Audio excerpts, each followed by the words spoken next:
Hello friends, मैं doctor Manish Rajput, vascular and interventional radiologist eternal hospital Jaipur से। मेरी ट्रेनिंग जो है टाटा कैंसर हॉस्पिटल मुंबई में हुई है और मैं पिछले 9 वर्षों से इंटरवेंशनल रेडियोलॉजी की प्रैक्टिस कर रहा हूँ। दोस्तों, आज हम बात करेंगे बहुत इंपॉर्टेंट टॉपिक जो लगभग हमारे घरों में या हमारे आसपास के घरों में देखने को मिल जाता है, और वो है थायराइड नोड्यूल, यानी कि थायराइड की गांठ। थायराइड हमारे गले में एक ग्लैंड होती है जो बहुत इंपॉर्टेंट होती है, क्योंकि ये ब्रेन का डेवलपमेंट, बॉडी की ग्रोथ और बहुत सारे काम करती है, जैसे हार्ट रेट को नियंत्रित करना, डाइजेशन, प्रोटीन कार्बोहाइड्रेट का मेटाबोलाइजेशन, सेक्सुअल एक्टिविटी और हमारी मसल पावर। तो इसलिए थायराइड काफ़ी इंपॉर्टेंट है। हम देखते हैं आज थायराइड नोड्यूल एक आम समस्या, काफ़ी लोग इससे ग्रसित हैं। स्पेशली मैं बात करूं तो पोस्ट मीनोपॉजल जो फीमेल्स होती हैं उनमें काफ़ी ज़्यादा है, और महिलाओं में तकरीबन 60 से 70% टोटल थायराइड नोड्यूल महिलाओं में होते हैं और 30 से 40% जो है मेल्स यानी कि पुरुषों में होते हैं। तो आज हम बात करेंगे थायराइड नोड्यूल के बारे में।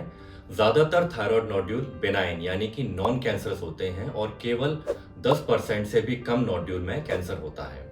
तो जिन भी लोगों को थायराइड में सूजन है, स्वेलिंग है, उन लोगों को डॉक्टर्स को दिखाना चाहिए। थायराइड नोड्यूल के शुरुआती लक्षण क्या होते हैं? थायराइड नोड्यूल की वजह से गले में दर्द, सूजन, थूक या खाना गटकने में समस्या, लेटने पर सांस लेने में तकलीफ हो सकती है। साथ ही साथ पेशेंट की आवाज़ चेंज हो सकती है, यानी कि हॉर्सनेस ऑफ वॉइस ये हो सकता है। तो थायराइड नोड्यूल के लिए अपने नज़दीकी इंटरवेंशनल रेडियोलॉजिस्ट के पास जाएं। वो आपके थायराइड का एक बार अल्ट्रासाउंड स्कैन करके देखेंगे और उसके बाद नोड्यूल की एक एफएनएसी के द्वारा, यानी कि बारीक सी पतली सी सुई के द्वारा जांच करेंगे, जिससे कि हम देखेंगे कि ये नोड्यूल बेनाइन है या मैलिग्नेंट। जितने भी बेनाइन नोड्यूल्स हैं, पहले उनके लिए सर्जरी ही एकमात्र ऑप्शन था, जिससे कि हमारी नॉर्मल थायराइड ग्लैंड उसको भी हटा दिया जाता था और जिंदगी भर के लिए पेशेंट के गले पर एक स्कार मार्क यानी कि एक चिन्ह, निशान वो आ जाया करता था। परंतु आज ऐसा नहीं है।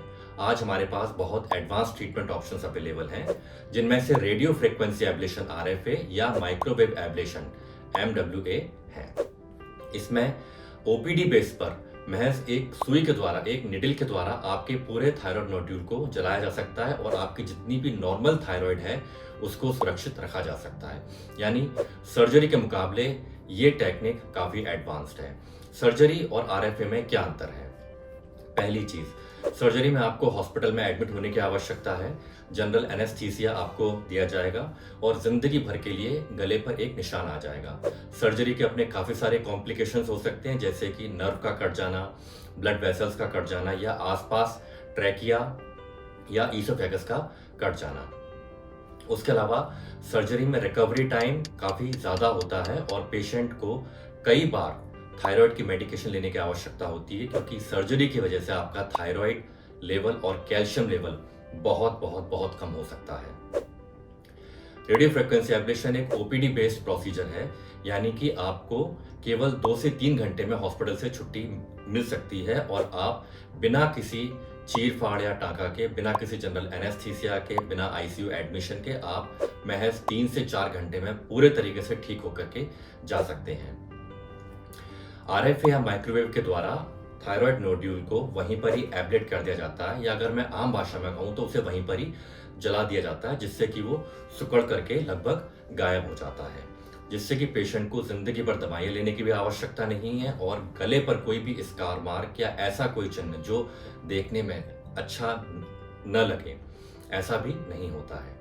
तो मेरा आप सभी से अनुरोध है कि ऐसे पेशेंट आपके घरों में हो या आसपास हो तो प्लीज़ उनको बताइए, अवगत कराएं उनको कि RFA या माइक्रोवेव एब्लेशन जैसी एडवांस टेक्निक से अपने थायराइड नोड्यूल का इलाज आज ही कराएं और सुनिश्चित करें सर्जरी से होने वाली कॉम्प्लिकेशंस ना हो। So say goodbye to surgery and welcome to RFA और माइक्रोवेव एब्लेशन।